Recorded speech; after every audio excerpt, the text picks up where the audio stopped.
Howdy, I am CharLee Simons, your host here on Do Not Talk. Talk about two things you're never supposed to talk about, politics and religion.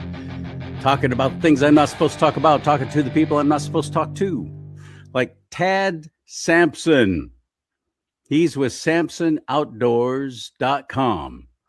He organizes hunting trips and fishing trips and different kinds of excursions for veterans. I love this, and there's a reason why, and a very powerful reason why. Those are the men or women who have been on the front lines or have been part of support units of those who are actually out doing the fighting. And we're seeing it, in alternative media sources like me, but you're not seeing it on the news. You're not seeing it in mainstream media. What's going on in Iran? There's so much hand-wringing going on. Oh, no. We're in another war. It's going to be another ground war. Oh, we don't stand a chance. Oh, Iran is so powerful. It's got such a powerful Navy and Air Force and Army, and they're absolutely unstoppable. And there's nothing we can do about it. Iran is just too big of an opponent. We're going to get in a quagmire in the Middle East. It's going to spark conflict everywhere. It's going to start World War III. We don't stand a chance. What is President Trump doing? Why is he doing this? He's getting us in so many problems. He said we weren't going to get into long-term wars anymore, but look what he's starting there. This is going to take forever.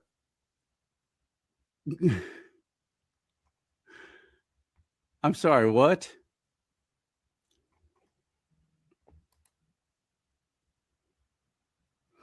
People on my side of the aisle, my own fellow Republicans and conservatives, doing all the hand-wringing. They're some of the ones that have been the most vocal against any kind of conflict in Iran, but there's a reason for it, and there's a reason behind it. I believe a lot of it is to take out China. Really, seriously. Take away their money, take away their oil, and they're not going to be attacking Taiwan or anyone else. And it's working. Iran, Venezuela, coming up next, Cuba. It's vitally important that we take care of this now while we can. All the other presidents have just talked about this. Obama sent Iran almost $2 billion in cash on pallets flown in the middle of the night. Why? We sold them uranium through Russia. That was Hillary Clinton. Why? I do believe it's part of the New World Order, one world government crowd wanting to perpetuate World War III, depopulation, see. No better way to take out millions of people than starting up a nuclear war. Well, our soldiers, our fighters, our Marines, our seamen, our airmen, all take the responsibility of voting here in the United States of America so seriously that they do these absentee ballots, and they do vote, and they do pay attention, and they're involved. You know who's not involved right here in the good old United States of America? My own fellow gun owners. 10 million hunters and gun owners not even registered to vote. What? With the general election just over a month from now, the primary here in California on June 2nd, reports hold that millions of potential voters whose gun rights are at play aren't even registered. Data from Vote for America indicates upward of 10 million American hunters and gun owners in the United States are not currently even registered to vote. This apparent political apathy among gun owners is especially worrying in key swing states where it is expected that the outcome of the election could come down to just a few thousand votes in a handful of counties. As detailed by American Hunter, states with the most sportsmen are not yet registered to vote in the upcoming presidential election. It includes Pennsylvania with over 500,000 each, in Georgia, Michigan, Missouri, North Carolina, Virginia, and Wisconsin. The states with the fewest number of unregistered sportsmen and women are Arizona at 133,000, Nevada with over 59,000, Montana over 52,000. Well, I think the best thing to do right now is to get Sad Sampson. I don't know. Maybe he goes by Sad Sampson. Maybe he does sometimes. You never know. Let's ask him. I should probably start over again. Do over. 5. No, I'm kidding. All right, let's do it. Let's get him into the mix and find out what he has to say about how to get some gun owners a little bit more involved and get them to do their civic duty on Do Not Talk. Are you ready? Hit it. Yeah! Woo! I'm glad you're on. Thank you very much. You and I share mutual friendship with somebody that I admire and respect more than most, and that's Bob Patterson. I want to thank him for introducing me to you. Let's start off. First of all, I want to see your website. Welcome to the hunt. Sampson Outdoors. And you got some videos on there of different trips that you have done, hunting trips. That's very cool. And I really liked when I scrolled down to this and I saw this guy right here. Somebody else I really admire and respect.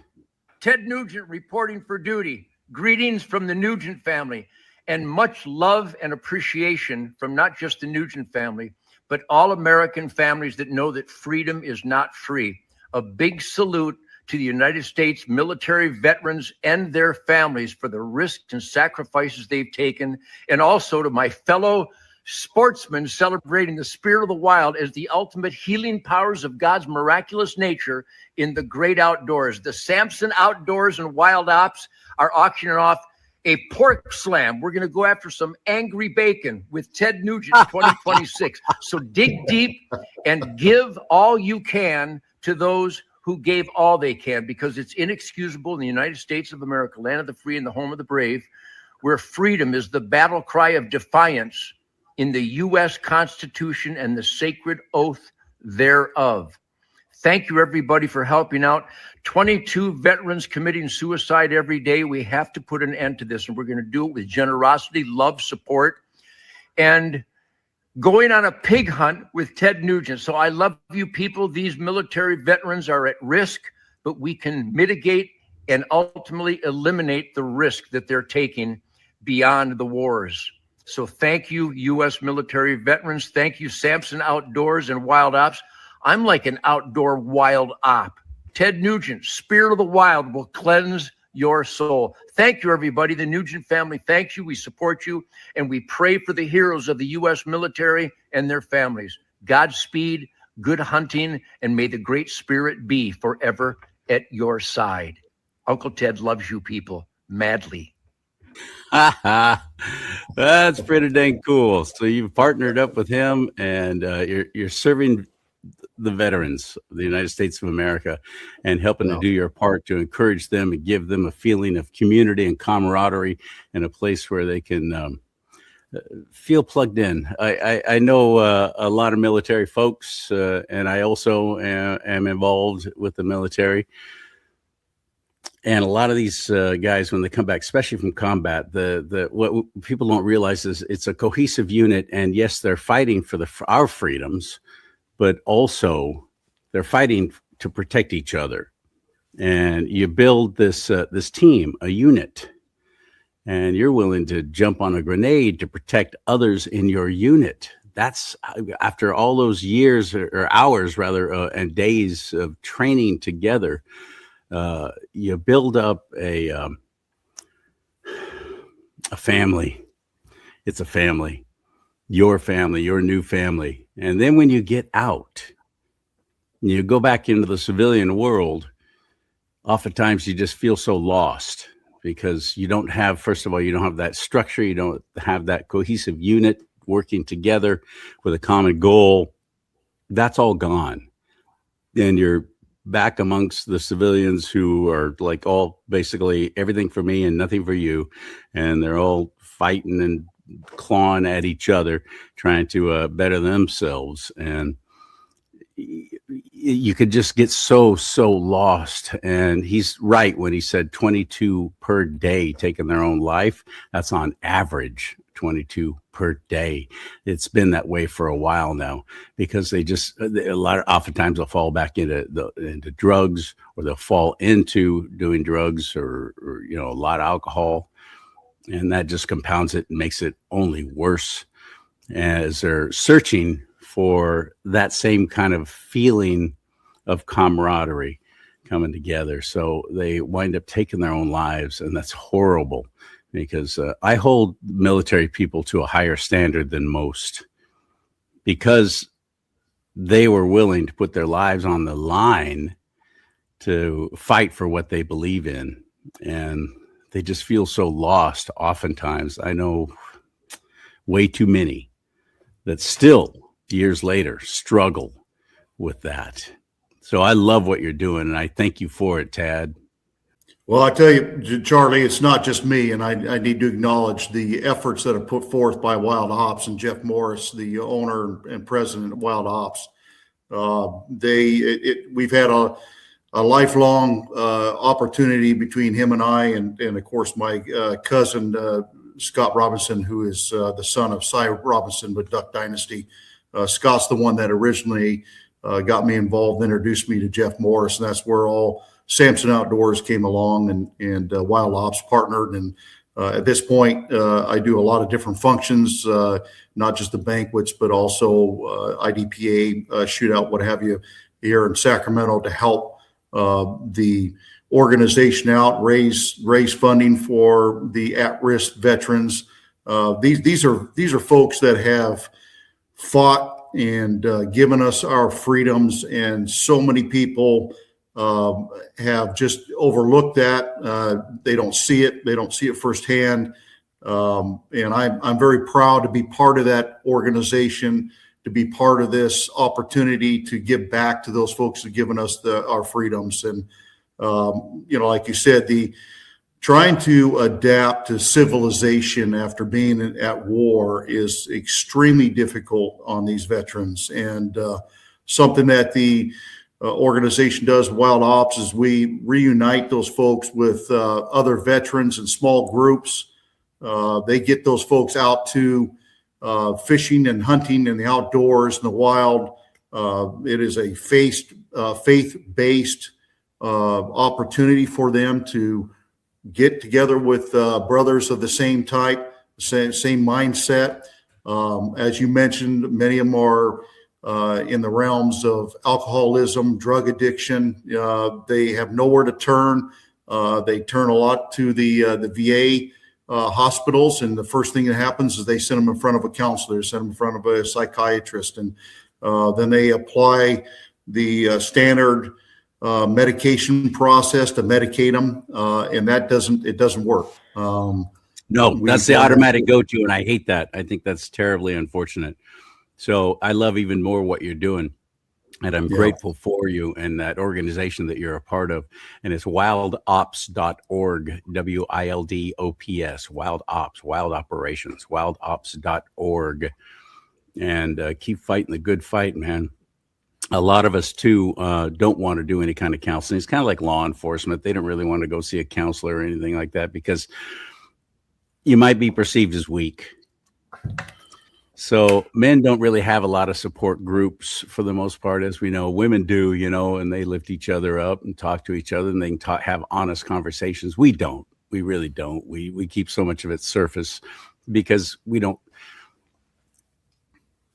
challenge each other. Men challenge each other all the time to try and, show that we're better, or we're more accomplished at something than somebody else. That's just what we do. We always seem to be in competitive mode.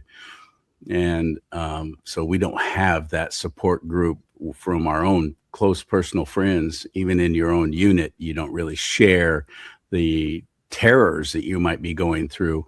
The post-traumatic stress disorder is a very real thing when fighting men and women, but mostly men, see things in a short period of time that most of us will never see in our entire life. And then they have to try and deal with that. Am I doing the right thing? I've taken lives? Am I responsible for that? Is the Lord going to hate me because I've killed somebody. I wish that there was more Christian counseling available for that kind of thing. But again, most vets won't reach out that way. They just won't. So they self-medicate. No, in fact, that's what we do, CharLee, is that with Wild Ops and via Sampson Outdoors, we seek the veteran that doesn't want the help, whether they may be criminals, they may have a past, they may have problems that they don't want to confront. And we have seen on a more than one occasion here in just in the last year where I had a gentleman call me up and say, hey, talk to a friend of mine. His brother's going through a real difficult time. He's a veteran. He just told his wife tonight that don't follow me. He got in his Ford pickup with a 45 strapped to his arm, to his shoulder, and he was walking out of the house. And we sent counselors out. We have contacts throughout the nation that Wild Ops sent out, contacted. We're able to intercept this gentleman and save his life. So we seek out, Wild Ops, I should say, seeks out. They have the counseling team that seeks them out, pulls them in, gets them involved, and doesn't force any drugs or anything else, but it is Christian based. A lot of prayers are sent up and a camaraderie with the other vets. It's a huge process. You talk to people like Bob Patterson. Bob Patterson been shot down 3 times in Vietnam. And I first met Bob a couple of years ago. Bob said to me, this is what I've been through. It's horrendous. I don't really want to talk about it. And after time went on, he shared a few things with me, which I won't disclose now. But I will tell you, he's been through a lot. And my course of action after hearing this, which is, I think, most people that they automatically would say to any veteran, thank you for your service. And Bob's reaction to me was, don't ever thank me for my service. Yeah, he says that same thing all the time. Don't ever thank me for my service. He says a couple of things after that I won't repeat. But, the whole thing is that I can't relate to what he's been through. I can't relate to what some of these other veterans have been through, but I can do my part through Sampson Outdoors and through working with Wild Ops and their counselors to get these folks together. And if I can save one more life today, CharLee, I may not be the best person on this planet, but I'm working to be pretty decent at it. Well, I appreciate it. I'll tell you that. There's no question that vets they recognize their civic duty of voting. So much so that they will do absentee ballots. So even if they're overseas, they're still able to vote. And they follow what's going on, who's running, and so on. They take that seriously. But gun owners, and I'm sure you're a gun enthusiast, as I am, we suck at it. We're one of the worst groups when it comes. We're not even registered to vote. And when I've talked to people at gun shows and so on, their attitude is always, I don't want to be on a list. I don't want to be a target. Well, you already had to register your weapons, didn't you now? So believe me, you're on a list. And I've also heard this before too. Well, I don't want to do jury duty. So I don't register to vote. And they don't even know that that's all done through the DMV now. That's not even done through voter registration. So everything's going through the DMV, at least in California, isn't it? They're basically turning the Department of Motor Vehicles into another arm of the IRS when it comes to law enforcement and so on. It's crazy. While at the same time doing very unlawful things by getting, you want to talk about the illegal aliens, everything's going through the DMV, including getting registered to vote. And I think that that's appalling. It's done a horrible disservice to the people of California. And I want to see it end, but we can't see that kind of thing end until we get some good people running for office and get them into positions where they can do something about it. And I'm far on the right. I support the Republican Party, although as a delegate with the California GOP, and I'm going to be at the convention next week. I'm appalled at what I see from my own party oftentimes, but no, I'm in there fighting. I'm in there fighting against it. The infiltration of the left and the GOP of California has got to stop. It's got to stop. But we have some great people running for office right now, especially for the office of governor. And 2 Republicans are polling higher now than all the other Democrats combined, basically. So everybody's saying we're going to finally get a Republican governor. Are we? We haven't done anything to change the minds of people registered to vote. We don't show up for primaries. We don't show up for midterm elections. We suck at it. It's in the teens.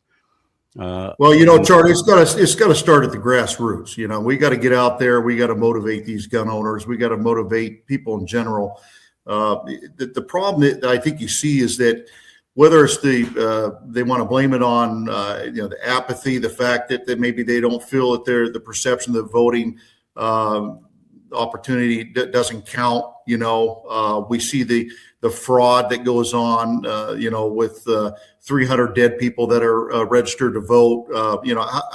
They see this over and over again, and I think it's not just gun owners, but maybe specifically gun owners in this case, where they don't believe that their vote counts, and we need to change that attitude, because if we don't start at the grassroots up, we're never going to change that. And we've got a lot of policies that need to be changed. But I think with the Save America Act, which I think that's coming up, obviously it's in the Senate right now after the Easter holiday here, the vacation. Maybe we get the Senate to rule on that and in favor of the limit the mail-in ballots. I don't know. Obviously, with the absentee ballots, with the veterans, what have you, that'll still remain in place. But it's important to start from the grassroots, move forward, motivate these folks, all gun owners.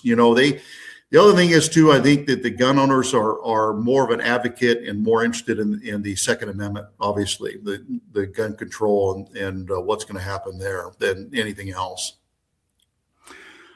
California keeps enacting laws, putting things in place without ever bringing it to a vote. They do it through their Senate bills, SB and AB bills that they just push right through because they have a super majority in California.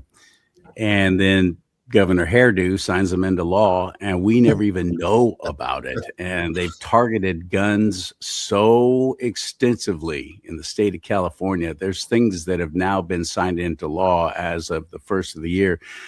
People don't even realize how bad it is until they actually go to a gun store, try and make a purchase, try and buy ammunition. You now have to get a DOJ clearance just to buy ammunition. Yeah, and you're charged for it too. Thank you. Yeah, and you're charged for that DOJ check. That's right. That's correct. Yeah, every time you turn around, it's this charge, that charge. I mean, there was a point where you had to sell your firstborn just to get a box of ammunition. We've all understand the 10-day wait, right, on the guns, but the ammunition took it too far. And now you have the AB 1912 bill, which is almost a positive bill, where we're going to allow the concealed weapon to be carried during archery season for the archery hunters out of protection. So maybe there's a few steps forward and a few back, but hopefully you can keep moving forward with this voting. That's the only positive one I know of. The rest of them are all very, very negative. And every time anyone on the left says, we're not coming after your guns, well, you're a liar. You absolutely are. No, they 100% are coming after your guns. Yeah. I encourage everyone to own a gun, especially women, all my female friends and family members. I'm always telling them, get a gun. I'll go with you. I'll go to the store. I'll help you pick a good one for you. Please get a gun. This is your constitutionally protected right to own and carry firearms. And you need to get one, because things are getting to a point now, as we're seeing all across the country, where if somebody, just one person, would have actually been carrying when one of these nutbags, especially the Islamic extremists, is shouting Allah Akbar, if somebody there actually had a weapon, they could have stopped it. They could have stopped the carnage. But we don't. We see examples of it, like that one church shooting in Texas where the one dude with a gun said, "Oh, no, you don't," and took the shooter out. But that's unfortunately few and far between. So I'm always encouraging everybody, while you can, before they try and make that illegal, get yourself a gun, please. Yeah. One for your home, one for you. Well, CharLee, I had conversations with some folks that knowing I was going to come on the show and talk to a number of the officers that I work with on a daily basis. And one in particular here in the neighborhood mentioned to me, he says, government, he said, we need to stop with the government trying to take away the guns and concentrate not on the gun owner, but concentrate on the problem, the mental illness. You take a look at the shootings that occur. Typically, it's some kind of gender individual. It's these somebody cross-dressing freaks or whatever you want to call them, but they're not welcome in my house. Let's put it that way. These are the folks we need to deal with, the mental issues. We need to deal with the criminal activities, not the general gun owner out there. I've owned guns for over 50 years. And as I've told many other people, I've never had one of them escape from my house and shoot somebody on its own. Not one. It's just a tool. It's just another tool that you want to definitely have in your arsenal. Right next to the hammers and the wrenches. It's just a tool. That's all it is. It's a tool. That's correct. And you want to be proficient at it. That's to your benefit. And you want to be mentally and physically prepared, because once the adrenaline kicks in an actual situation, all bets are off if you haven't trained with it. So I always suggest that too. How do we get them to vote? How do we get gun owners to actually get registered? And we have till May 9th. May 9th is the cutoff to get registered if you're going to vote in the primary election. But if you just want to wait until the big one in November, I hope you don't. I hope you get involved in the primary, because elections are won and lost in the primaries in this state because of the jungle primary. Do that at register2vote.ca.gov. Register2vote.ca.gov. Please do that. Get registered now. But how do you have any insight as to how we can actually encourage gun owners to really make that move? I'm reaching out to every one of the members that we have with Sampson Outdoors, and with social media. Obviously, that has a big play in it. What you're doing is going to help encourage folks. I hope they take a look and listen to what you have to say, CharLee. I'm doing everything I can, and within my community, within my reach.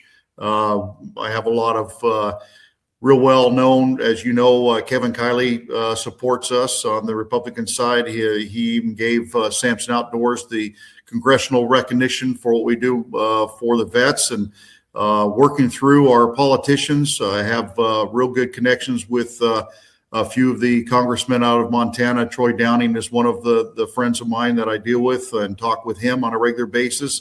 Of course, we're some of the celebrities, Jeff Keith with Tesla, Ted Nugent reaches out to folks. We're going to be meeting with him in Michigan coming up in October.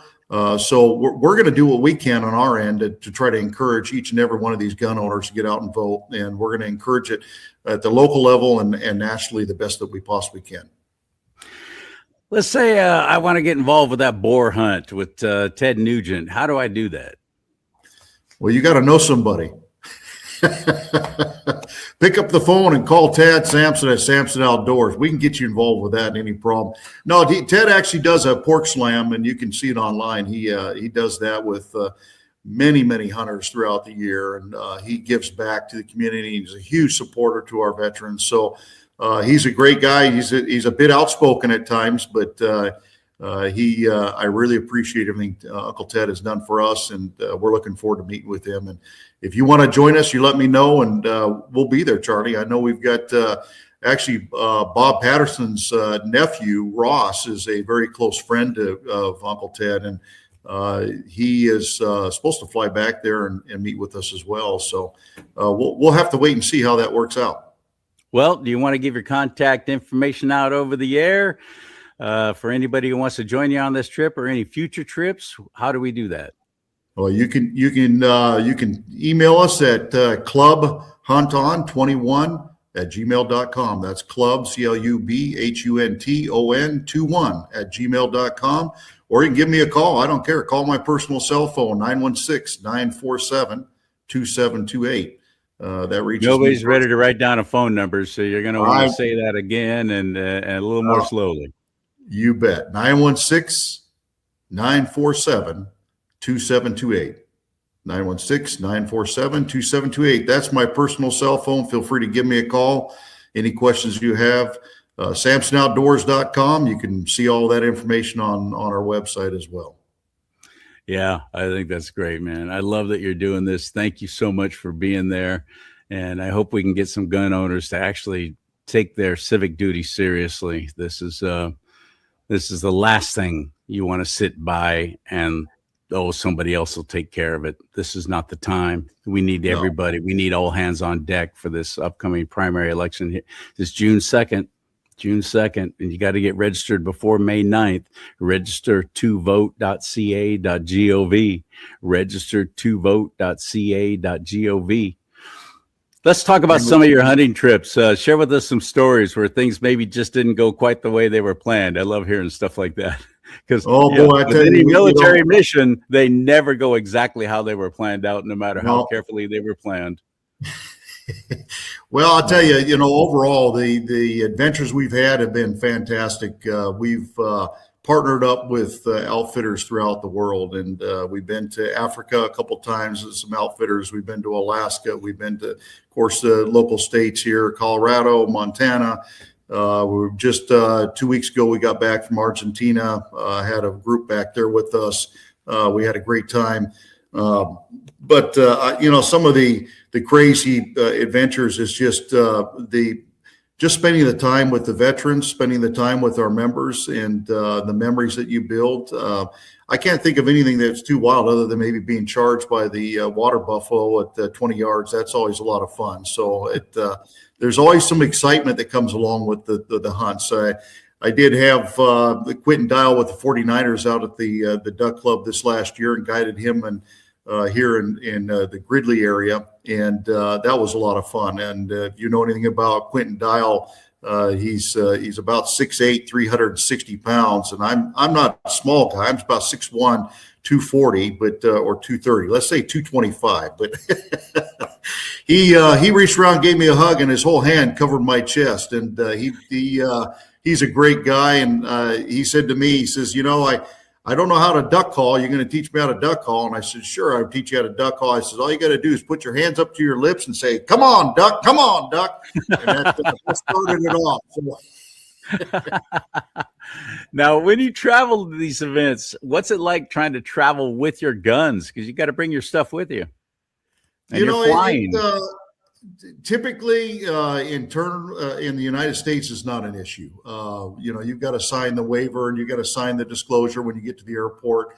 You unload the gun, you open it up, you show TSA members, and they inspect it. Going across country or to Europe and Argentina and different countries, that's a bit more cumbersome. You got to go through the customs agent, and that's a little more detailed. They want to see that the gun is registered in your name, and you got to do that, plan that at least a good 30 to 60 days in advance, typically 90 for me. But I would say that the majority of my experiences, like going to Hawaii or going across to Alaska or anywhere else, has never been any issue, at least not at this point. And the beauty of it coming back from Argentina here recently is that we were accompanied by about 7 or 8 of the ICE agents that were there as well. So things went really smooth. There was hardly any problems whatsoever. That's nice to hear. How many people carry their registration with them? I can't even tell you where the registration is for my weapons. I don't even know if I keep them because I figured, well, it's in the system. I can't even. I wouldn't be able to prove that. No, they typically just look it up in the system. They're going to look at your ID, and imagine that they actually check your ID. You don't necessarily need it at the polling stations, but you do need it when you start traveling with a firearm. Interesting. I really, once again, appreciate what you're doing so much. Thank you for being there. Thank you for the work you do with veterans. It's invaluable. And have you had any of the vets come along that you're thinking, this is a troubled soul, this guy needs something, and you, by the end of the trip, you've seen a dramatic turnaround? Those particular individuals, if we do take them on a trip, it's typically a more of a fishing type environment, because the guns tend to stir up a bunch more emotions than what they want to be exhibiting. So we try to get them out more of in an exclusive area of just like an open ranch fishing pond area, either back east or Montana's, where Wild Ops would take them to a private ranch there, and try to keep them away from the guns at first if they're that troubled. Yeah, that's a good idea. So you do fishing trips as well. Sampson Outdoors, SAMPSON outdoors.com, and wildops.org, WILDOPS.org. Keep fighting the good fight, brother. I sure appreciate it. And one thing, Charlie, I want to let everybody know about and encourage everybody to attend our banquet coming up. If you really want to help us support the vets, we got Friday, December the 11th, 2026. We're going to be at the Ridge in Auburn again this year. This will be our 5th annual banquet, and every year we continue to grow with our attendance. We continue to get additional donations, and we're pulling to try to get Uncle Ted out there this year, and he's made mention he might be there. So don't pass that around too loud, but there is that, and we always have Jeff Keith singing the national anthem for us. He's been a huge supporter for us, and we usually have a couple other guests that appear and do a short speech and talk about how we can generate more funds for the vets and obviously continue to fight the good fight. Do you do any giveaways? Yes, sir. Yeah, we gave away, I don't know how many different guns and different prizes. And it's not, like I said, it's not just that. There may be some non-related hunting, fishing items that we're going to give away as well. But typically it's within, I'd say $10,000 to $30,000 we give away every year at that banquet. You and I have a friend. I've been to several of the Friends of the NRA dinners, and he's been there. Justin, I won't even say his last name. He's really, really private and a quiet guy. Wins everything. So hopefully he will not be going to December 11th to your banquet. So actually I'll have a chance, because I want a chance to win something. I hope you do, Charlie. I want you there. That'd be a lot of fun. We got to get Bob back there and have him join us as well. I'll tell you too, I'll make this commitment to you right now. Count me in if you need any help with running tables or even an MC or a DJ. I do all that stuff. So that'd be great. If you need anybody, let me know. I'll be glad to help. Okay, that sounds good, Charlie. I appreciate that. I would be honored. SampsonOutdoors.com. All right, this is Tad Sampson. Thank you, my friend, for spending the time with us here on Do Not Talk. Thank you, Charlie. I appreciate the opportunity, and it's nice to see your face on camera again. Okay, I appreciate that. Again, have you been on before and I forgot? No, I haven't been on before, but I've watched many of your settings with Bob and what have you. So, yeah, no, it's nice to see you in person. No, I appreciate that. Well, let's get together sometime and have some brews. That sounds good. I'll talk to you soon, my friend. You want to help this show and get involved or book a guest slot, you can do that all through my website, like Tad did. That's how he got on my show here, and I appreciate it, and I'm glad he did. It's really easy to do. Just go to my website at CharLeeSimons.com, right down there below you there, right there, CharLeeSimons.com, and click on that book a guest slot tab. Also, while you're there, click on that merch store tab. Tad, you need one of these in your workplace there at your desk. Let's talk about politics and religion. Big old 15-ounce coffee mug. Of course, it's red. That's also in my merch store at CharLeeSimons.com with shirts and hats and all kinds of things on there. So thank you for your time. Thank you for watching. Thank you for sharing these shows. That's the best thing you can do to help this show grow, because Facebook has deleted all of my pages, turned me off and turned me down everywhere. Meta, kinder and gentler Mark Zuckerberg showing up at President Trump's inauguration, acting like he was going to be friendlier to conservatives. Yeah, it was a lie. It was all a freaking lie. They are liars. So you can share these shows, and that's a great way to help us get these guests out there and get this information out. May God bless you and keep you. May God bless America. But most importantly, America, bless God.